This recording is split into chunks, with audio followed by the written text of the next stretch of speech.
Hai semua, apa kabar? Semoga sehat selalu ya. Kali ini aku mau mereview salah satu animasi Jepang yang berjudul Yami Shibai. Yami Shibai adalah salah satu animasi yang menceritakan hal-hal mistis Jepang berdasarkan kisah nyata atau cerita legenda yang menyebar di sana. Dengan durasi kurang lebih 5 menit, animasi ini menggunakan gambar yang unik dengan suasana yang gelap sehingga membuat kesan ngeri saat menontonnya. Buat yang penasaran, bisa langsung tonton animenya dulu karena review ini mengandung 100% spoiler. Baiklah kalau begitu, tanpa berlama-lama, kita langsung masuk ke ceritanya.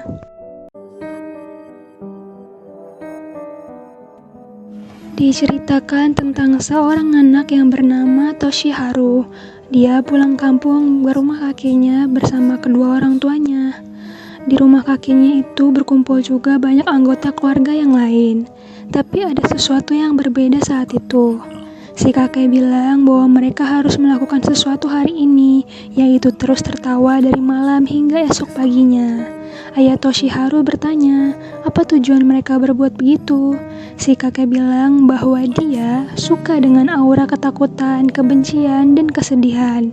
Dia tanya si ayah. Si kakek menjelaskan, dia itu dulu pernah merasuki kakeknya hingga menjadi gila, dan kakek tak pernah melupakan kengerian wajah kakeknya waktu itu hingga saat ini. Satu-satunya hal yang bisa dilakukan agar hal itu tidak terjadi lagi adalah mengumpulkan seluruh keluarga besar tepat pada tanggal ini setiap tahunnya, dan mempertahankan ritual ini secara turun-temurun sehingga dia dapat melihat semua anggota keluarga bahagia dan tidak akan berani mendekat. Di saat yang bersamaan, Toshiharu yang berada di luar mencoba mengintip ke dalam ruang keluarga. Tiba-tiba pintu dibuka oleh ayahnya. Lalu ayahnya bilang bahwa Toshiharu malam ini harus sendirian dulu. Toshiharu bertanya apa yang tadi sedang mereka bicarakan. Tapi ayahnya cuma bilang itu hal yang penting, dan ayahnya menyuruh Toshiharu berjanji untuk tidak keluar kamar sampai besok pagi karena ayah dan ibunya harus di kamar si kakek bersama keluarga besar yang lain hingga keesokan harinya. Tapi Toshiharu yang masih penasaran terus bertanya memangnya ada apa. Ayahnya mulai kesal dan malah memarahinya.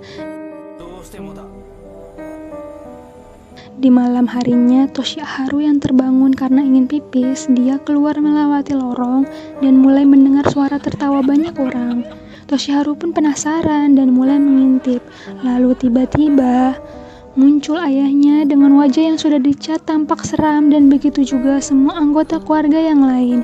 Toshiharu yang melihat itu pun semakin ketakutan karena mereka semua malah terus tertawa.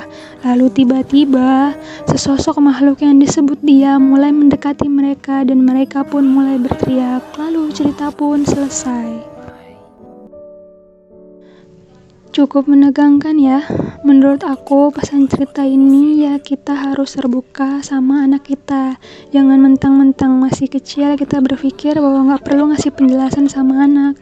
Padahal keingintahuan anak bisa jadi bencana buat orang tuanya seperti yang terjadi di cerita ini. Baiklah segitu aja untuk hari ini. Sampai jumpa di episode selanjutnya. Dah.